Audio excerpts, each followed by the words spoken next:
Hello, welcome to this week's episode of The Giant Pod with me, Andy Wrintmore. My guest this week is award-winning journalist and author Anja Jardine. Anja was here in Frome doing some interviews with myself and other people around the town for a piece she was doing for her paper back in Switzerland, and I could not resist the opportunity to get her in the hot seat and put her on The Giant Pod. We had a great time chatting about journalism, quality journalism, her start in journalism, what she thinks journalism should be. We talk about her coverage of the flash flooding in Germany this summer just past, and her experiences on the ground there, and her ethics around reporting on such catastrophes.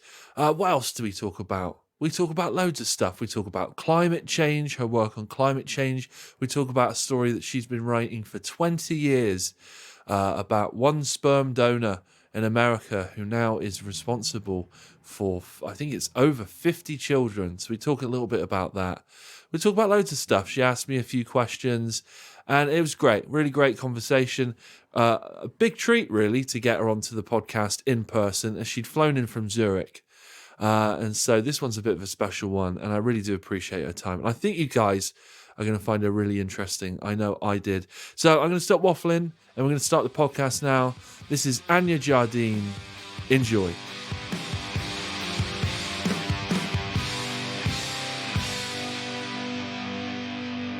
How was your flight over here?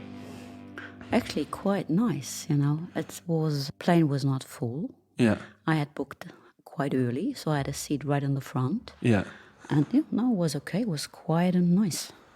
Good. And where did you come from? Did you come from Zurich? No, actually, I come via Hamburg. I'm located here in Zurich and in Hamburg. And so my last station was Hamburg. So that's where I started yesterday morning. Okay. 4:30. Oh. Mm-hmm. But it's early flight, it's not a big thing. Do you get used to this? Because you're a journalist, so you go, I'm assuming you go where the stories are, don't you? So where do you find yourself generally travelling? Well, I travel basically all over the world. I'm not covering daily news. Right. What I do is kind of the long features, the long read. And I'm quite privileged. I've got the time to dig deep, so I can do lots of research. And even if I go somewhere, I've tried to read the studies, the books, and everything that's around it. So sometimes, very seldom, I do something like the flood catastrophe in Germany now, where I go straight to the point, but not the first days. Again, there, I've been in a situation that I could go there 3 weeks later, and then don't do daily news coverage. Right.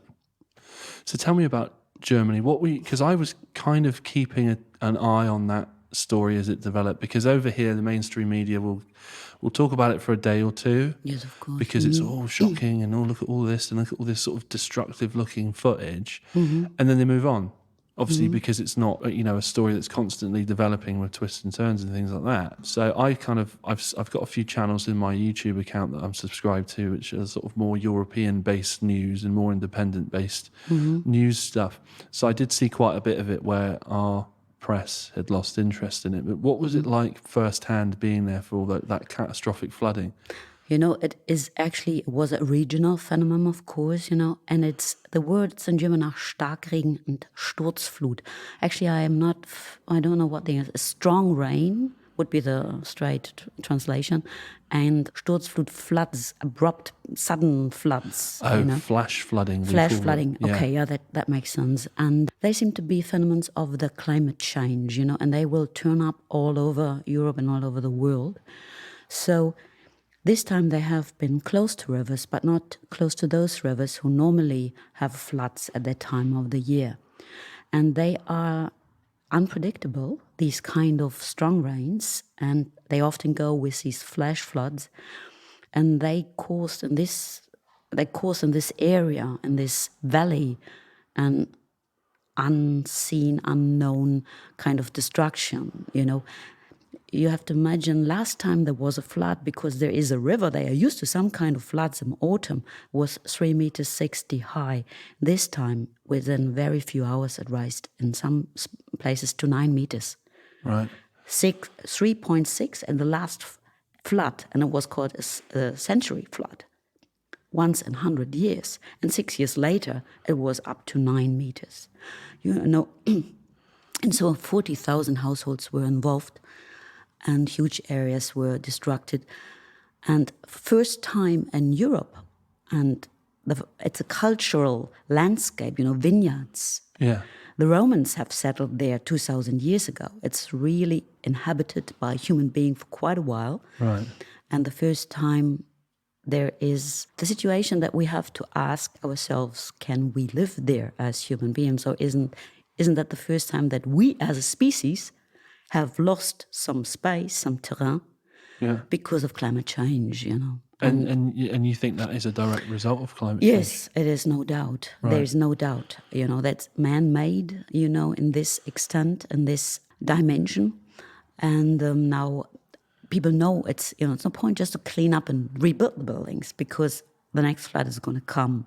Right. So things have to be deeply changed, So that, right, yeah. So that would be, so the conversation that's going to arise in the next 20 years, I guess, with climate change, or should be happening now, is displacement, isn't it? It is. And it's actually right now the time for it, we just have very little time left to get things sorted out for us, I think. And this is a sad thing about it in a way, or the good thing, that with events like this, even people who till now said, climate change, no, there have always been bad weathers and stuff, they shut up now, in this area, because this was very, you couldn't ignore it, yeah. Oh, no, you couldn't ignore that. And the thing is about strong rain and flash floods, there's a threat of it, even in areas where there hasn't been rain for quite a while. And there's a danger for that even in areas where there's no river. We are. And this is what climate scientists predict since 20 years, 30 years. Yeah. And now it's there, Yeah, I definitely felt like my entire life, I felt like the clock has been ticking on this stuff. And it's all just been like, experts predict by the year so-and-so, 2040 or something, that this will happen, that will happen. And I felt like we've all had a bit of this sort of like attitude where it's like, well, it's not yet. Mm-hmm. That's not happening yet. Mm-hmm. And then I felt like this year particularly, lots of this stuff started happening. And I was thinking to myself, I thought we had another 10 years or 20 years before these predictions will come into our doorstep. But it seems to have accelerated, or it seems to already be happening. Yeah. And I think most people, I mean, maybe not, but I definitely I guess you just think, when you get to that year, that's when that stuff starts happening. Mm. But it's not, is it? It starts to ramp up and increase over the years. One is, and even, when you look at it, that were the floods. But there have been areas where it got extremely hot this year, in the south of Europe, more than 40 degrees Celsius, And we stop existing after 42. We can't breathe, we can't live. And there are more and more areas where this is going to happen, where it's going to be that hot, and until now, where there were hot summers, elderly people had problems, had to stay inside. This is reaching completely new dimensions, and it's sad, but these things seem to have to happen, otherwise we don't wake up, Yeah, it's very strange. It seems that a lot of people have to see it to believe it. Yeah. And with... It's abstract, right? It's pretty abstract, but it stops being abstract now. And, even... I had seen, of course, the daily news coverage in the media about this area when I got there. You get quiet, and you very often you get terrified, because you kind of get aware that we are losing something so, this beautiful, beautiful planet. We're about to ruin it. And what's interesting me about that is that you said there's 40,000 houses involved in that. It's a large scale piece of destruction. I wouldn't know where to begin to be a journalist. I'm not sure where to begin, actually. If I show up in this place where there's all this heartbreak and grief, confusion and just the worst experience, like human experiences, where do you begin with, like, when you arrive in a place like that? Where's the first place you go to start making a contact, or to start interviewing, or And how do you go about that with some sort of grace? Because obviously there's a lot of heartbreak, isn't there? But these people who are in grief or who have lost their close ones, they are not there anymore. 2 or 3 weeks later, they are basically taken out the same day. The next morning, they leave. Right. And I'm a journalist. I never approach these people because this is, I don't want to hear how you just feel you just lost your wife last night. How do you feel? I mean, this is just beyond for me. As a journalist, I would never ever do that. And there's no need to do it. If you wanna report about this, you can stay in the second row and the third row. You can keep distance. And I have far too much respect for the victims to do that. And there's no point. It would be just what is the word for it? If you reach for the if you voyeurism, or if you wanna. Oh, how sad is this? There's no need to do it. It's this drama in itself. So I just walk through the streets and I see who comes along and I make eye contact and I see who's prepared to talk. I say hello and some people answer, others don't, and I leave those alone who do not reply. I'm a very, careful. I don't want to hurt anyone. I don't want to overstep a line. Yeah. So I let the other one decide up to where I'm allowed to come, Yeah. And then of course I have to mention the victims in this case, but I can go for the news coverage and see, if they say that and that many people died, and I can, find out a few things. There's a family that stayed in the house, but I don't need to know more than that. Right. This is the tabloid doing that. This is no. Yes, I'm glad you've made that distinction between sort of like tabloid journalism and the journalism that you do. And I want to talk a bit about that as well. I guess what you're referring to is you don't want your journalism to become sort of like disaster porn. Yeah, no, and I don't want, I can imagine the pain of someone like this, and I don't want to pull this person into the public or anything. The pain is monstrous, and this person is vulnerable in this situation, and I would never approach a person like in that state, and there's no need to do so from my point of view, And that sounds quite refreshing, because I feel like journalism is definitely I'm not a journalism expert, but I feel like journalism over the last 20 years has definitely changed, hasn't it? I mean, there's always, I've always been different kinds, because the tabloid has always been there, and there's always, those, they were called in German Witwenschüttler. This is you kind of shake the widow, like you knock at the door, your son was killed in a car accident last night, how are you today? Because this person is kind of, there's always this kind of journalism, and I have never read it, and I never don't want to do it. It's not the way I deal with people, but obviously there's a market for it, and some people read it, some people do it. It's not for me to judge about it, but it's not the thing I want to do. And there's always been quality journalism that's been often, in earlier days, perhaps sometimes too dry. You've, very, very concentrated on the figures, and perhaps sometimes not digging or not covering enough the human or the emotional aspects of it. But there's a whole range, and I feel it still exists, Tell me about the paper that you work for, because you have a huge readership, and I'm sorry, my German isn't very good.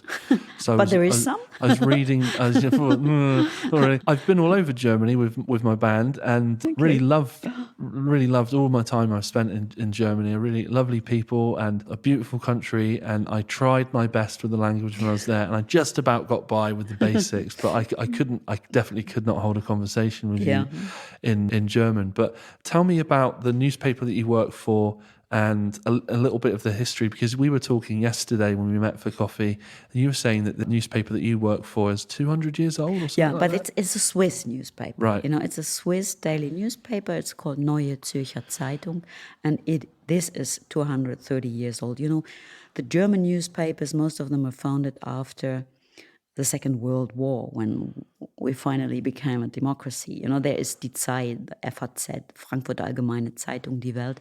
They are the oldest in Germany. But the Swiss newspaper is for 230 years old, and it's read in the whole of the German-speaking Europe. But of course, most readers we do have in Switzerland.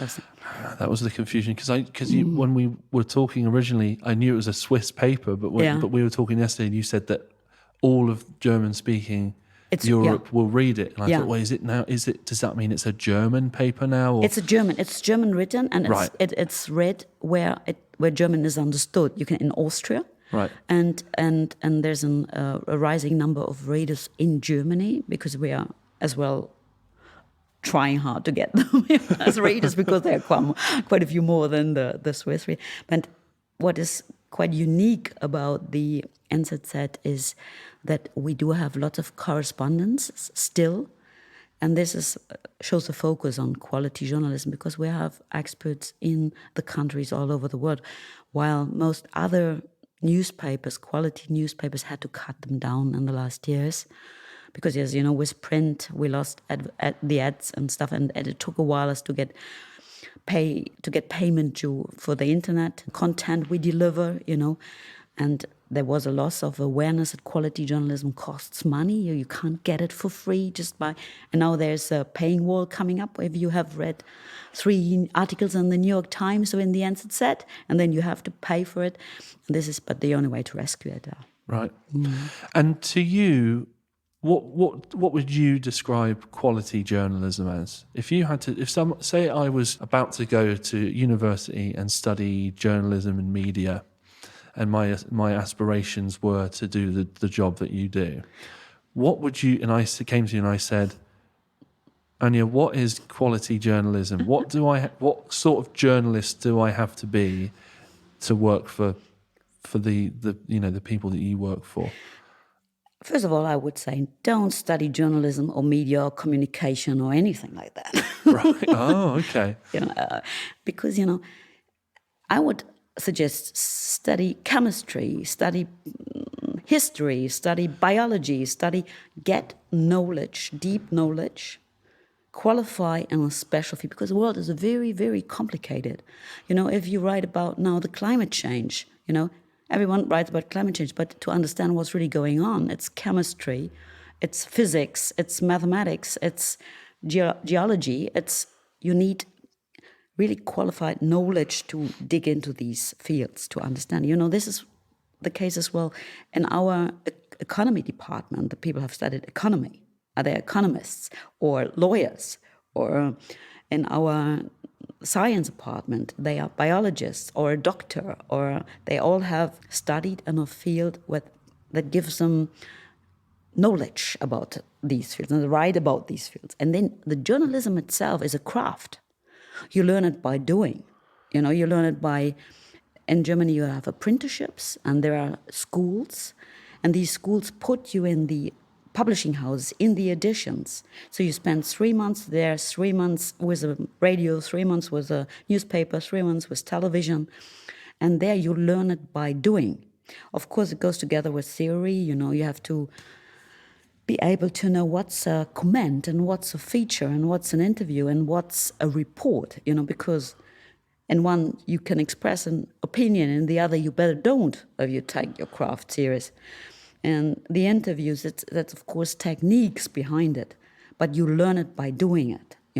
If you sit in a semester studying, journalism and have 6 months time to do a feature on whatsoever, it's completely unrealistic. You have to go somewhere, and then you've got a day to look around, and they've got a night shift to get it on paper, and then it should be out there next day if you're in daily journalism. Right.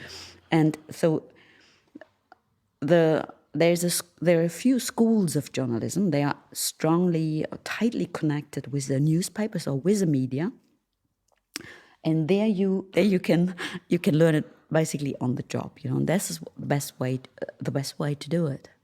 Okay.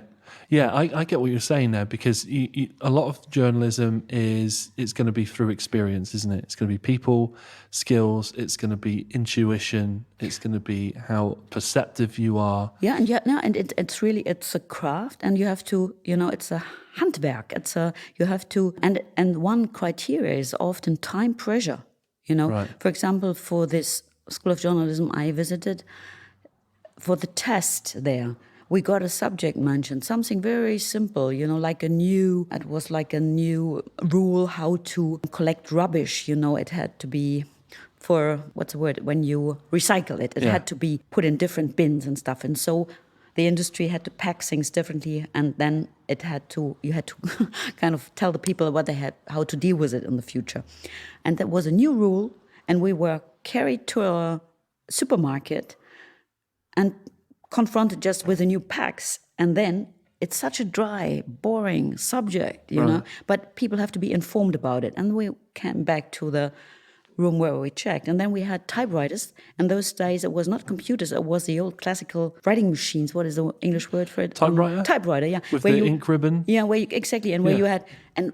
And because they said, you know, the higher the time pressure, the more likely is that there is there is no energy, no Strom, no energy. That lack of energy at the moment. So you have to write before in a war situation or in a catastrophe situation.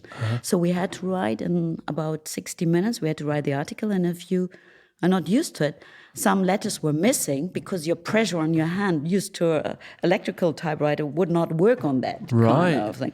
So you're typing so fast. You had to write fast, and that the arm isn't hammering the necessarily exactly. always hammering the S and the A were missing because you had not enough pressure on it, and you thought, gosh, I'm not writing it's nothing there, you know. Yeah. So you got really stressed out because, they try to create circumstances that are slightly similar to a real urgent news delivery situation, you know, if that makes sense to you. And this is the way it works, you know. This is what you have to be able to handle later on. Pressure, Time pressure, and quite often making highly complicated things, put them into words that can be understood, you know, to break them down to the basics. We call that layman's terms.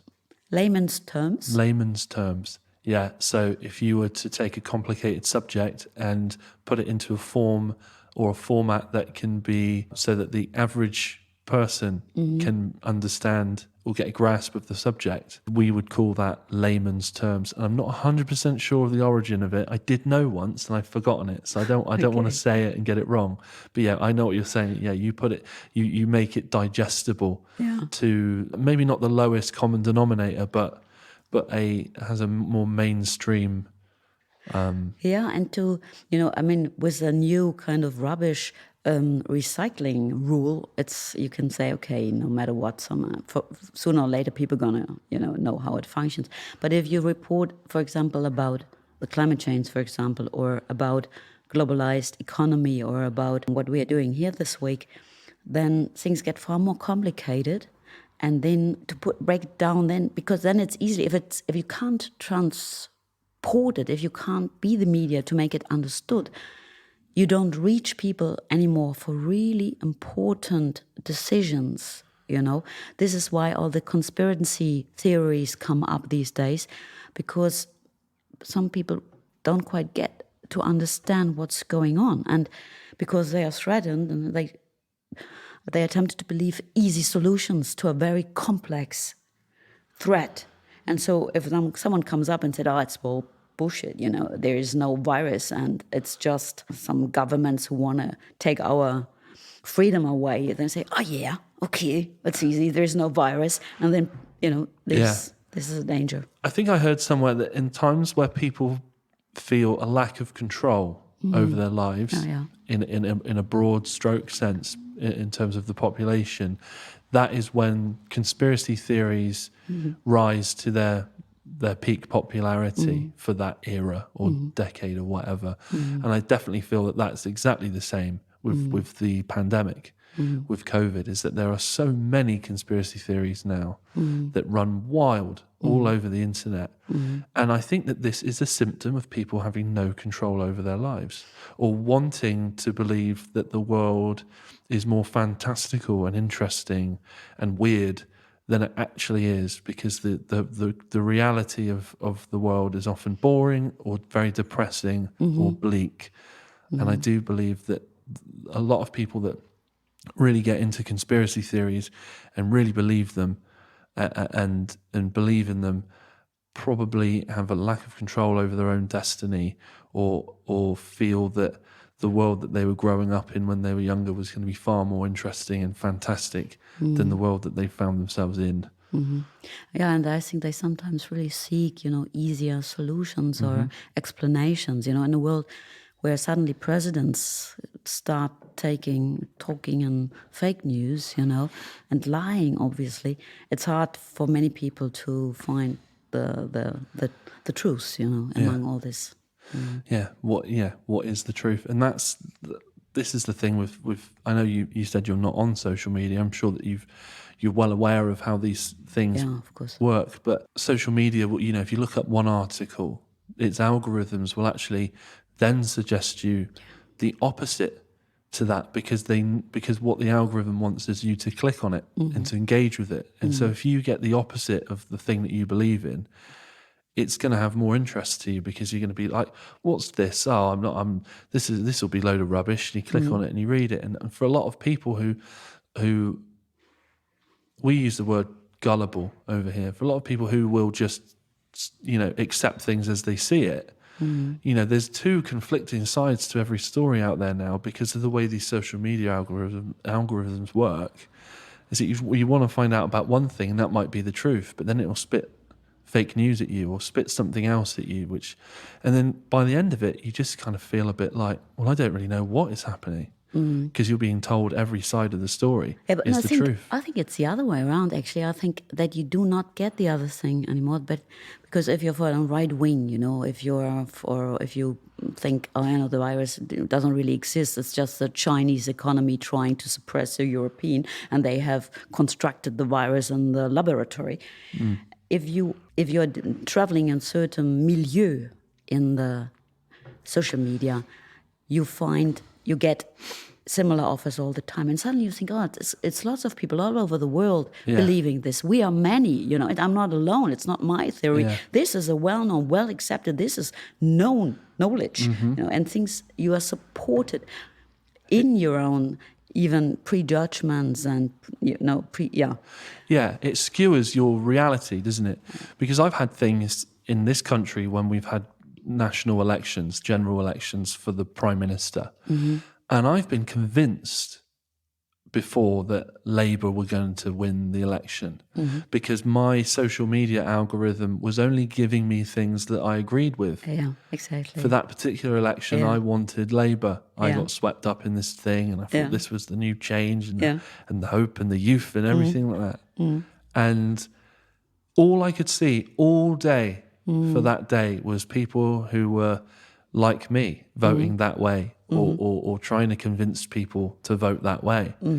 And that party and that election got absolutely destroyed.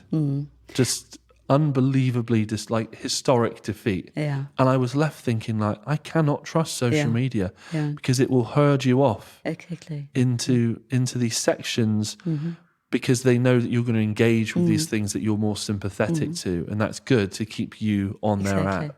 But yeah, you are correct there. Yeah. I mean, I wonder, when you talk about politics, everybody's got an opinion, and how knows how things should be done, And I often think, I've got lots of respect for politicians. I know, the day has got 24 hours, and if I know my own to-do lists in the morning and how little I reach, I sometimes have more understanding than I might should for politicians who don't get everything done. What do you think now that you are in power? Are you having more understanding for them or more? Yeah, definitely. I mean, for sure. Power is limited. Okay, so I think I believe in Europe, politicians can be slightly, like you said, you have a respect for politicians. I think if you were a member of the British press, you would believe, like most of the country, that they're all sociopathic, lying, elitist, aristocrat, selfish, idiots that are out for themselves that can't get anything right. And in England, There's a lot of that. I'm not going to deny that. I think maybe Europe is slightly different. I'd hope so. I mean, it hurts me to say there's England, there's Europe. I, in my heart, still consider you as part of Europe. Mainland Europe. Of course, I know. I'm Remainer. I would still consider myself to be European. Not Asia or America. Yeah. Sorry, mainland Europe, where things seem to be much better. Yeah. I do have some more sympathy for them. I'm not going to say that I'm a massive fan of Boris Johnson or any particular politicians, but I do understand, having been now in a political sphere for a few years and having a position of power, I guess, and responsibility, that you realise just how much people put their expectations onto you and how much they think you can do in 24 hours and how simple they believe everything is. And really what happens is things are far more complicated than they first appear, and you try your best, and there are still times when you're not going to know everything about every subject. And there's a culture where we believe our politicians should know everything about economy, military, geopolitical stuff. They just need to know everything, and that they never sleep. And they don't have days where they can't be bothered, and they don't have days where they've had an argument with their wife in the morning, and that's put a cloud over them all day, and they're not quite focused. We do seem to forget that these are human beings that are just trying to do a job, and it's not always going to be correct because it's such a changing. You can have one position the next day and then realize that you were wrong, and take a 180 and do another position the next day. But then you're damned if you do, you're damned if you don't, because if you take that position, half the people think that you're an asshole, and if you change your position, the other half of the people think that you're weak and you can't make decisions. So they cannot win. And I don't, like, you asked me a question yesterday when we were out for coffee. Do you, after you're the mayor, do you see yourself having a career in politics? And I flat said to you, no. And that is because if I go any higher than where I am now, you're disliked by a lot of people on either side all of the time. They just swap places. And you find hard to cope with that. I don't want that. Yeah, you don't want. Yeah, you can't do anything right. Imagine waking up in the morning and seeing a caricature of your face on the paper because you've decided to go on holiday. But we've created the political climate where only the selfish and the sociopathic and the entitled and the guys without empathy survive. We have created, I don't know about the rest of the world, but in England we have created a culture where any regular human being with a heart that properly feels wouldn't be able to do the job for 3 months without having a breakdown, because there's so much expected of you, so much perfection expected of you, and when you stumble even slightly, you're ridiculed and you're bullied by the tabloid press, and there's no boundaries with that. There's nothing off the table, it seems, with the media and the press. And so, I mean, like, I'm not going to put myself in a position where any little thing I do that isn't absolute perfection is going to be picked at and magnified and caricatured in the press. I'm just not down for that. Yeah. And even, I think sometimes even the issues themselves are complicated. Sometimes something would be very good for the environment. If we all start using carbon energy straight away, that would be... But of course there are economical needs and issues that has to be, taken into account as well for the decisions. You can't just look at one side and make the decision, right? So things, even with journalistic research, I learned with every subject that if you go there, things are slightly different than you expected them to be, and no, not quite as easy as you thought. Yeah, and I've experienced that with things within this council chamber. We make a decision about spending public money on something, and people will be annoyed about that. If you give it to one, you can't give it to the other, right? Right.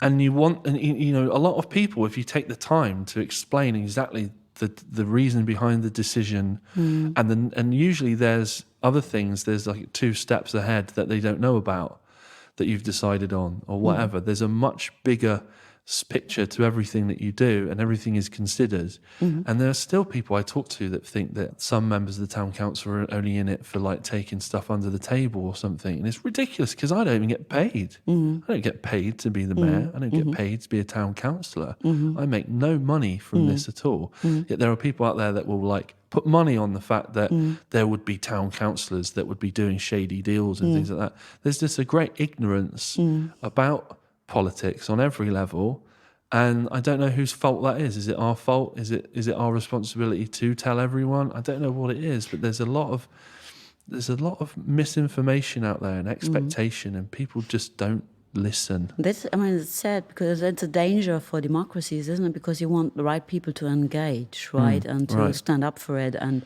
do the job, and if you don't treat them with respect, why should they do it? I can't be bothered to be insulted all the time. I couldn't stand it for 2 days. I see our Chancellor Angela Merkel, who is stepping down now, and there's a new government. I saw a title in newspapers saying like the lost 16 years, and my heart goes, who the hell are you to say that? She's been working for 16 years, 24 hours a day. She might have done this or that and that, not right, but she has so many things. She tried her absolute best, and even she's known for really don't going to bed before 3 o'clock at night to get things sorted out, and always de-escalating, always trying to find solutions, talking to the wildest tyrants on the planet, to even keeping in touch, try to find solutions. And there are some journalists who just allow themselves, to take a red, pen and stretch, And It's low-hanging fruit, isn't it? Yeah, and this is really cheap, This is really. Then I get really angry. There are probably quite a few,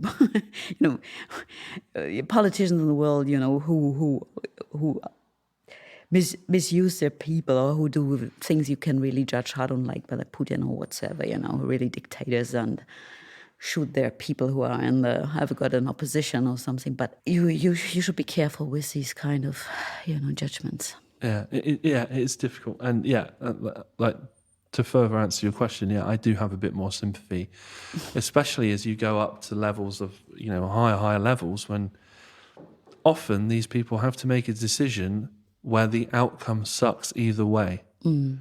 And, we can complain about these people, and I do myself, and will continue to do so.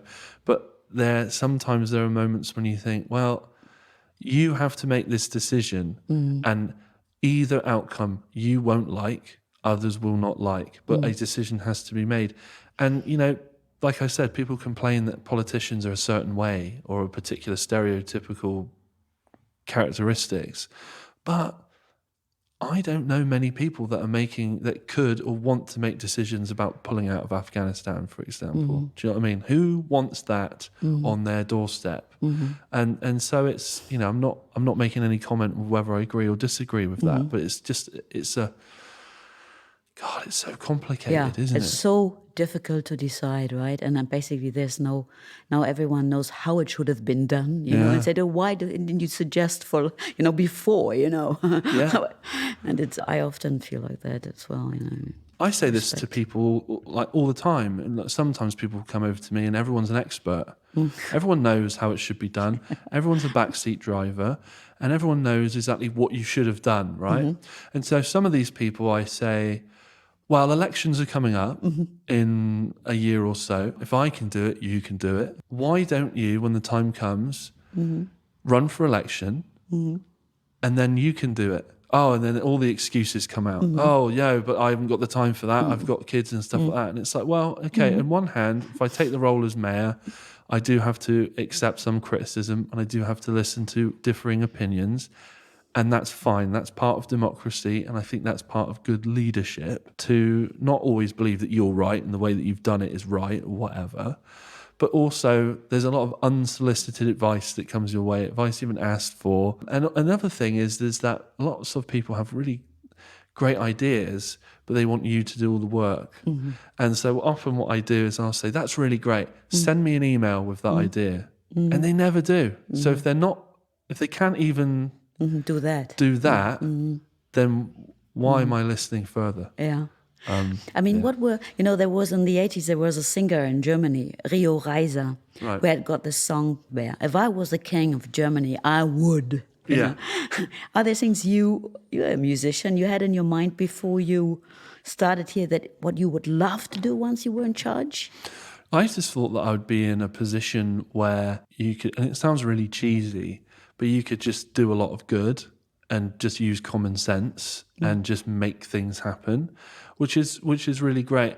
But no, I didn't have any particular massive ideas. I just knew that, I'd be in a position to do some stuff that I knew would be good to do. And not, because you have these ideas. Is there an example? So there's the mayor's grants, and that's a big part of it as well, because I used to think, because I didn't really know a lot either about the mayor or what they do, and I'm still learning about what I can and cannot do. And like a lot of people, they think that there's a lot more power to it than there is. There's a lot of it's very ceremonial what I do, but there are things as the mayor that you can do. So I can take on a cause and talk about it in the paper, and people will listen, and I can rally support for that, and then change may come. There's mayor's grants, which I love, because I get people come to me and make an application for a grant for money to do a street party or to fund a new community project, and I get to go, that's a really good idea.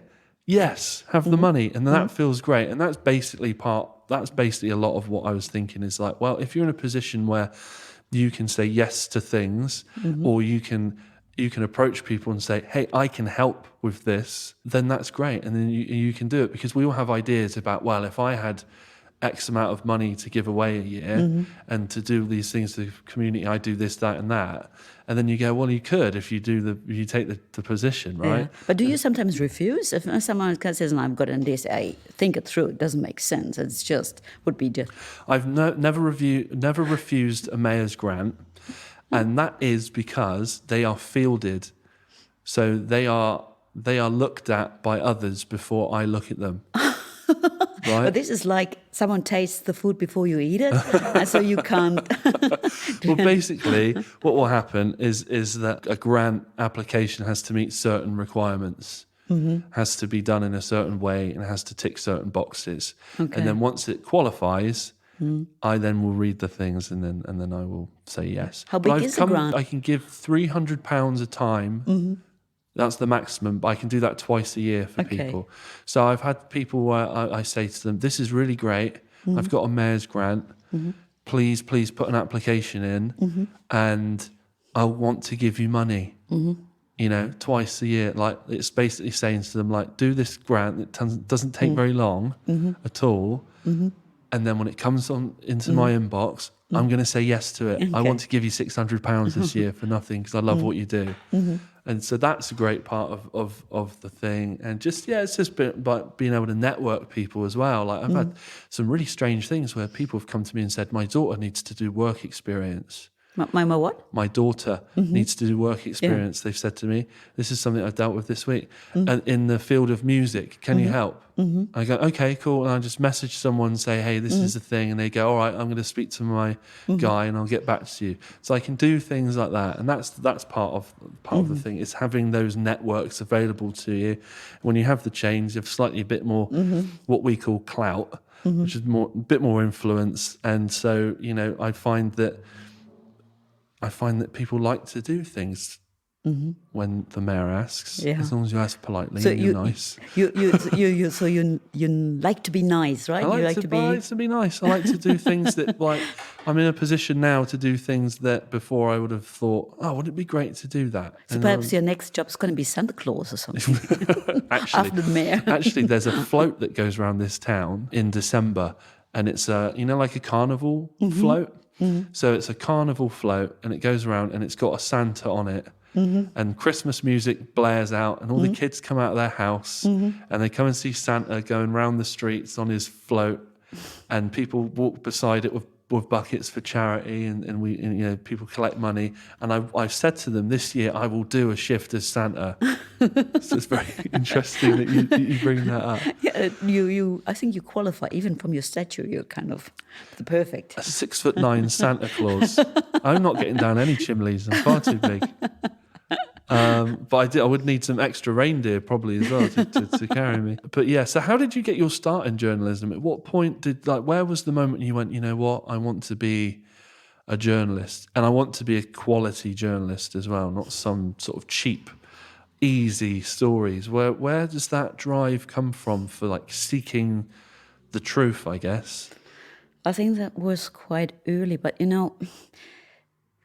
writing is a way kind of to cope with life. I think many people do this, where I write diaries or what. You get your thoughts sorted out in a way. And I think I had the idea for quite a while. And then when I was in 10th grade, 10th class, I don't know what grade it is here, there was such an professional information evening from the gymnasium I've been on. And there was one of the big journalists from Germany. And he said, it's 10,000 people each year who want to become a journalist, and it's just, I don't know, very tiny number that gets into the good newspapers that we know. It's a handful, or perhaps there was 2 handful in those days. And he said exactly that: get knowledge in a special field and learn it on the job, and do an apprenticeship or volontariat, it's called. You learn it in the newspaper. And I said, no, I won't be one of these few that get in there. I didn't have the self-confidence. And then I went another way, studied economics and did others. And then I got to a newspaper that was doing, what do you call it? It's a newspaper for a special profession, for tourism, for economy and tourism. Right. And there I did the volontariat. That is 1.5 years after I studied economics. Right. And then I applied for this job for the School of Journalism that I mentioned before. And there were about 3,000. I know my number was 3,725. That was the number of applicants. There were around 4,000. Right. And there were 36 seats each year. How many? 36. Right. Oh.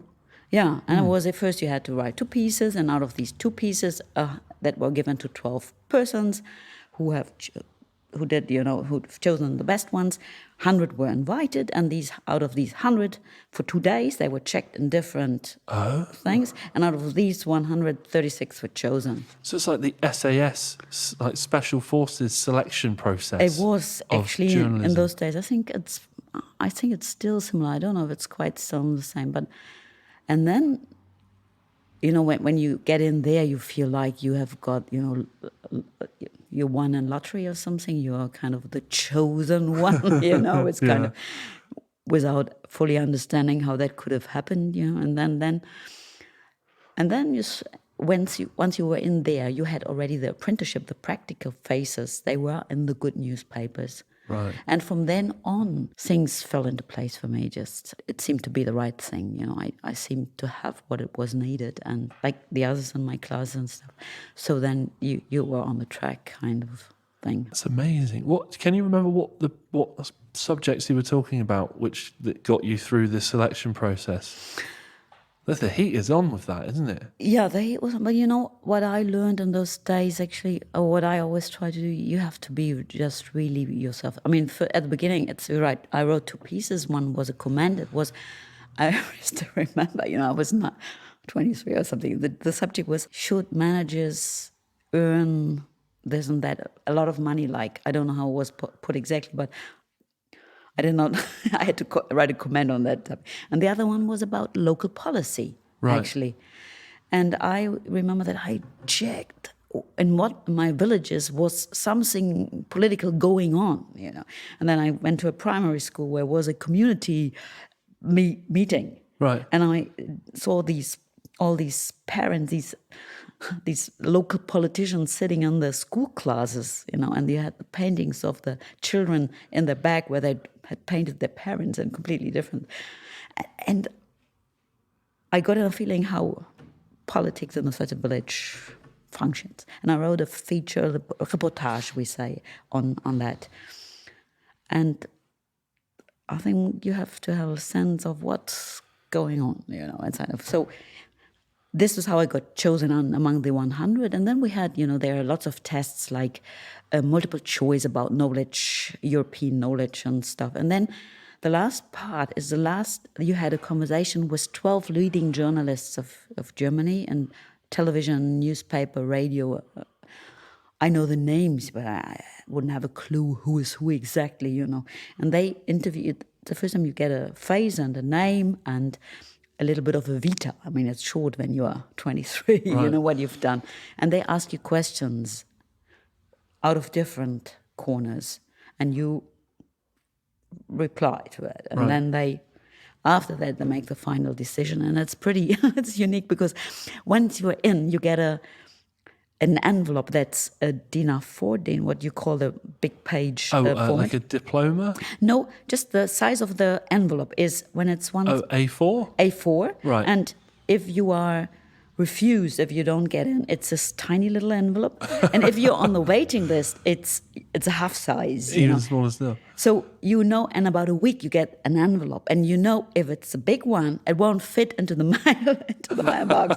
So you are kind of, when you go down the stairs in the morning, you're always looking already on the mountains into the mailbox. Yeah. As if something, looking out of it, Peering out. And then because then you have got a contract. Yeah. And when you are in, you have got a contract, and then you even get a very tiny little bit of money for the 1 year that you can live off for that time. Because it's very intense. It's 12 hours a day, and it's basically no weekends. It's full on for 18 months. Yeah. And a very exciting time. Yeah. What was it that made you want to do that? What was your inspiration to do that job? Because it's not an easy job. Yeah. You could get a very easy job working in a supermarket or doing something else where when you finished your job, you go home and you don't have to think about it. But you've decided I to never go... wanted to do that. Yeah. Even when, I started working in a supermarket when I was going to school to make an extra money. And I knew very early that I don't want to have a Friday on my mind life. Kind of Monday morning, feel so badly, and living from break to break.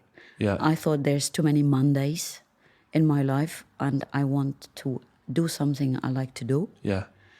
And so that was clear. And I like people. I'm curious how things work. I love to travel. And I like it, and every week is different, if that's not too much routine. Mm-hmm. And I suffer when I write. But I like writing to some extent, of course. And no, I don't suffer. But it's not like I sit down and I just write. It's always, that writers make a bit of fuss about the writing. I have to isolate myself, lock me in a box, and then I get in the kind of zombie kind of state of mind. But all this has a bit of an adrenaline in it itself. Probably thrill is. to it. Yeah, I was not purposely or consciously seeking it, but after now doing it for 30 years, I have to recognize that's probably part of the game, you know. And of course, I try not to get in more quiet, to do it right for 4 hours a day and not at the end all night, all day. But that does not doesn't work until now. So tell me about, so it's a 30-year career. So tell me about, have you got a super action-packed story that you did that springs to mind as the one that you feel, like when it's all said and done and you've had your day, mm-hmm. and you pass away, mm-hmm. what would you, if you had to leave behind one story that you felt was really, really good and really reflective of your style, and it's exciting and has lots of interest to it, what would the story be? Have you ever had a big story that you broke that you felt really defined your career or gave you a really good name? I think there are few, and actually all of them. If you would ask me about a feature I've written 20 years ago about Tanzania or something, I can recall it all, basically, whom I met. It's all in my heart. And because I was always that privileged that I could do long research and then had time to write, and most of the time wrote long pieces, they're still around in a way for me. Right. Yeah? And now in my position now, I even have the task to find special ways to report about things. So with each story, I try to find a new way to do it. So a few years ago, 3 years ago, I did a series on the Anthropocene, and how that is in the human being. We are not has driven the planet into a kind of a new time age, a new area, because we changed the biology, the chemistry of the planet so deeply that we are in a new area. Oh. We are not living in the Holocene anymore. We are living in the Anthropocene now. What was the Holocene? That was the last time age. So what does that represent? Because I know we've had Ice Age, Iron Age, Bronze Age, this sort of stuff. Exactly, and the Holocene was the last, I think, I have to look up the figures how last time, but this is the whole last, after the number of, I don't want to say something wrong now, many centuries. I think it's about, no, I don't want to say a wrong figure, I have to look it up again, but we moved from the Holocene because we interfered into the chemistry of the biosphere that much that we transferred the whole planet into a new time age. Right. And there is an international commission of scientists all over the world who is discussing this for about 15 years now, when the first scientist came up with saying, we are not living in the Holocene anymore, we have shifted the planet into the Anthropocene. That made a man-made climate. Right. It's a man-made climate. And this commission is finalizing the decision right now, because this is an international thing. It's not one country that can decide, okay, we're living in the Anthropocene now. It's an international decision. And that is expected to be done in these years. It was already postponed quite a few times, because then this has to be checked, this has to be checked. It's a heaps of research that's just in this decision and base for this decision. I did hear that we've reached a point where we could no longer do carbon dating. What is that? I think so. It's when if you find something old, you can go into its carbon and study the carbon within it, and that will date it. So if they find an old dinosaur skeleton, or maybe they find a new human skeleton somewhere, they can take a sample of that bone or something and go down into the carbon of that material and date it. And we can't do that anymore. I'm not sure if it's true, yeah. But I've heard that there's so much sort of background radiation on the planet now that we've reached a point where in 300 years, if we find something we want to carbon date it, there's so much radiation that we can't do that anymore. Yeah, I mean, because it messes with the indicators within the material. But we probably find new scientific ways, to decode it. There'll be a workaround. But the main thing is that, that the ice is melting, the glaciers are disappearing. And if, for example, in Greenland, just Greenland, the ice, that is not a glacier, it's an ice level that is lying on the land, right? If that is melting, the water level is rising by 6 meters all around the planet. And that will put all the coastlines in threat. And this is like the big Asian cities who are already living on the coastline are gonna be flooded. This is what, for example, countries like Holland, the Netherlands, they are well prepared, but they are preparing for more than 40 years. They have got 40% of their country being already in areas that are temporarily flooded. So they have whole concept of like room for the river. They are completely changing their architecture, for example, because with the rising water levels, we are losing land. We have to give land back to the water.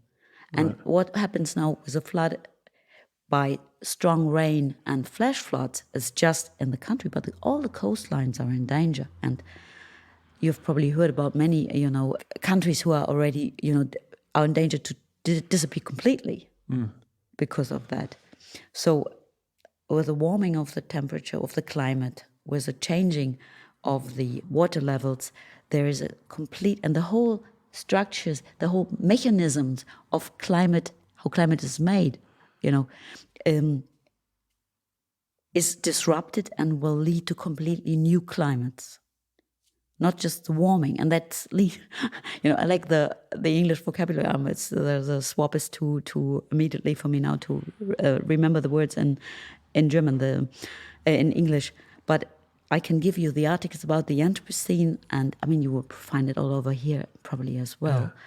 But the changes are dramatic because it changes, even where the animals live, where the fish is moving, how the water, the currents and the Tides. current belts that Right. are all around the planet, how the slipstreams. the slipstream that are going, it's all changing, especially in the channel, and the channel between England and mainland Europe.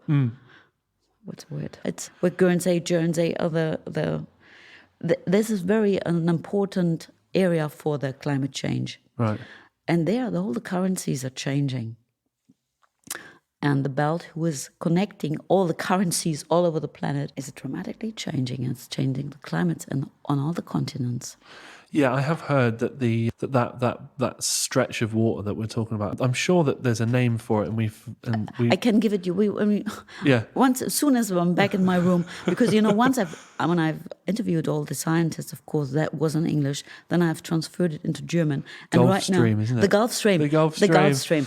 Yes. If the Gulf Stream Gulf Stream. changes by 1 degree or something, then it will change the weather pattern for the whole of Europe, I've heard. Something like that. Yeah, It's a dramatic knock-on effect. And it's even, even as further up north, there are subsea waterfalls who are initiated by the temperatures. And if the water is melting on the plateau of the ice shelf on Greenland and is dropping into the channel there, into the water there, then the whole mechanism of the water that goes up south and that is coming from south going up north, if these movements change in temperature, the deep sea water fall that is kind of a driving engine for the currency belt all around the planet is weakening.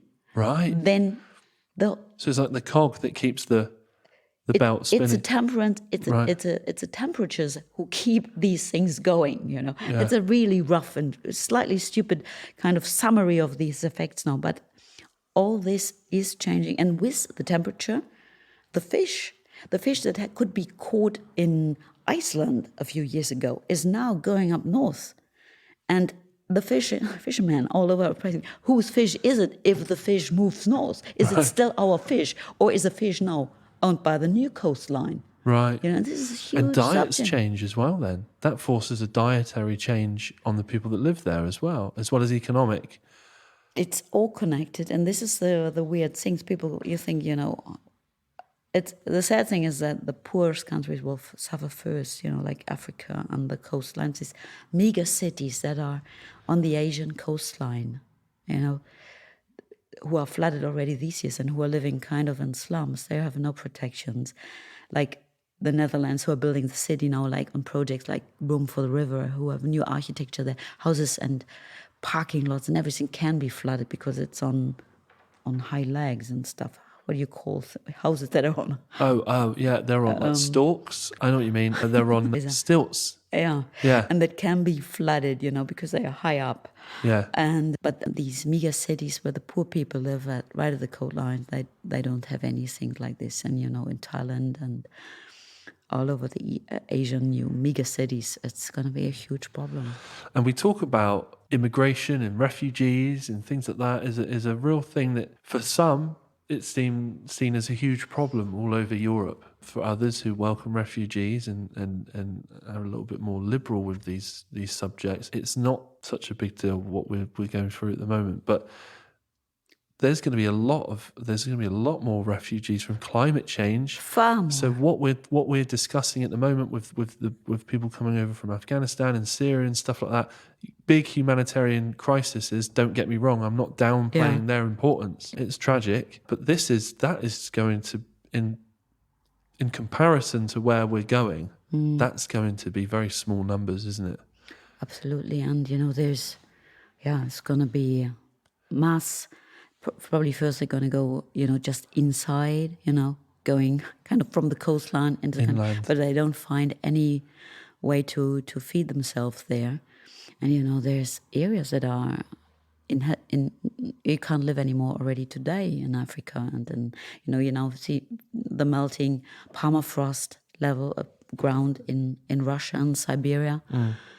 These areas won't be able to be inhabited anymore. So it's going to be huge, and we think we don't have anything to do with it. It's an illusion. It's all connected. Yeah. I often wonder as well, with slightly changing the subject, with that permafrost stuff, they're always finding interesting things Of course. in that permafrost, aren't they? Water, fresh water that's thousands of years old, that's been frozen, or animals that are weirdly preserved. I'm wondering, what kind of things that permafrost will be revealing that's been in a sort of a cryogenic state for thousands of years. They could potentially be quite harmful. I'm wondering if there's going to be new viruses and bacteria and whatever, the old nasty things in that permafrost that once it's melted is sort of dangerous for us again. I mean, this for sure hasn't been the last pandemic that we go through, but that they have been there always. We were lucky the last years, but in our globalized world, we carry things around faster than we did in earlier days. So, are you eyeing up what your next story will be, or are you very reactive with that? No, I'm doing at the moment a series on the second half of life, because people are getting older all the time. Yeah. So people who are born, children that are born this century after 2000 and even around, they have a very good chance to get 100 or older. We gain every decade. We gain 2.5 years of longevity so they're going to be completely new forms of life planning, because this whole time of having an education and then working for 30 or 40 years and then being retired for quite a few years will break up. Yeah. Because people will need to work far longer.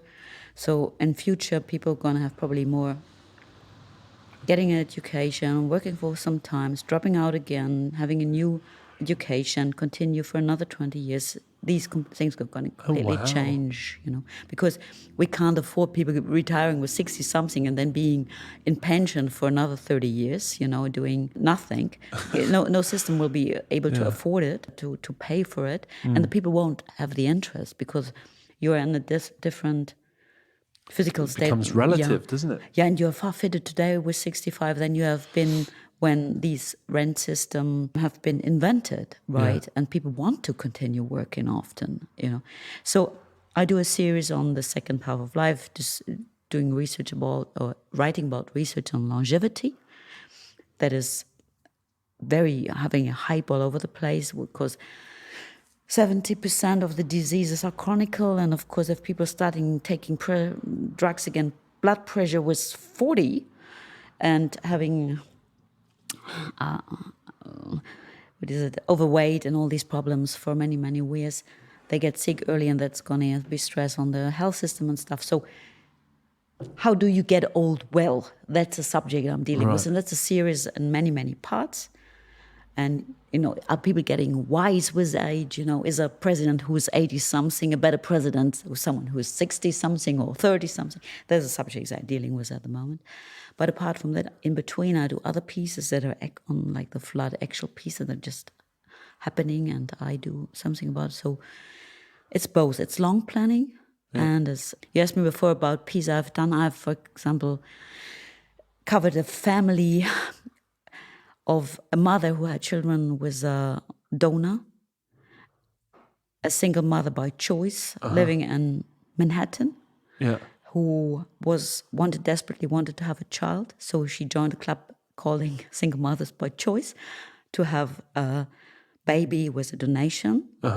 And in the meantime, it's such a common way to have children with reproductive medicine, and that these people create completely new kind of families, because this mother discovered one day that there are siblings to her child, because the man who donated the sperm has done it for a while.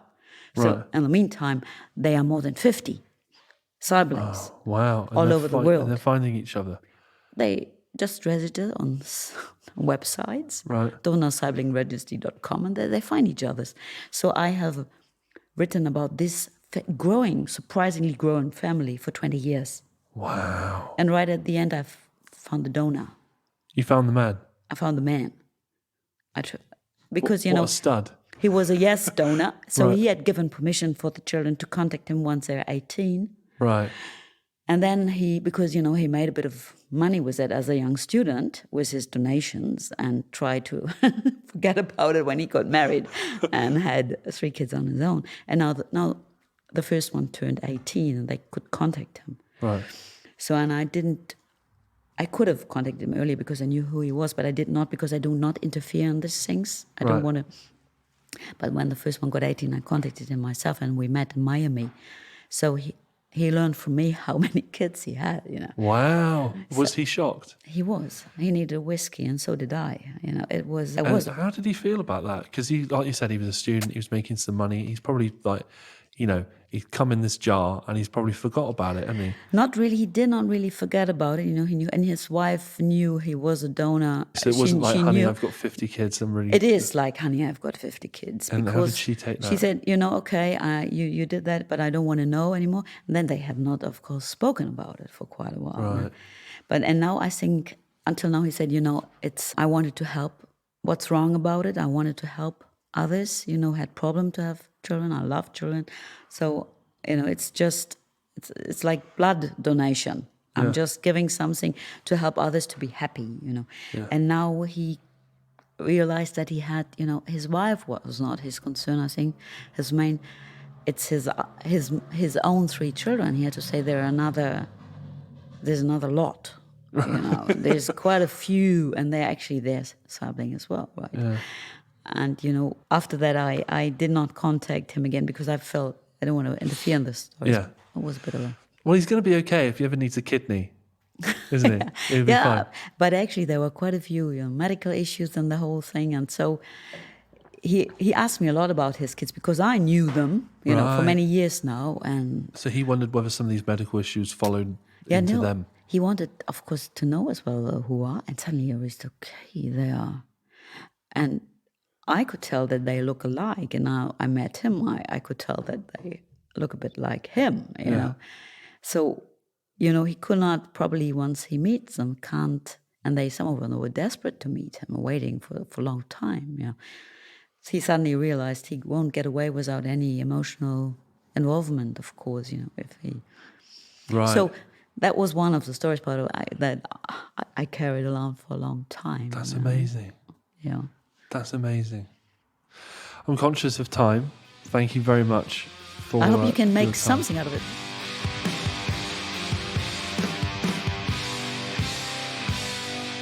Big thank you to this week's guest, Anja Jardine. We will leave links to her work and other things related to our conversations in the show notes descriptions for you. If you want to support this podcast, please do so by leaving us a review on Apple Podcasts. If you've got a friend who's into journalism or into the things that we spoke about, then sharing it with them and getting them on board, that's a really great way of helping spread the word and support this podcast without putting your hand in your pocket. If you want to follow us on social media, you can. It is @TheGiantPod on Twitter and the same handle for Instagram. If you want to follow me on Instagram, you can. It is Andy_TGP. This podcast was produced by Broadcasting and Journalism Hall of Famer Harry Williams. Thanks very much for listening. We will see you next week. Goodbye.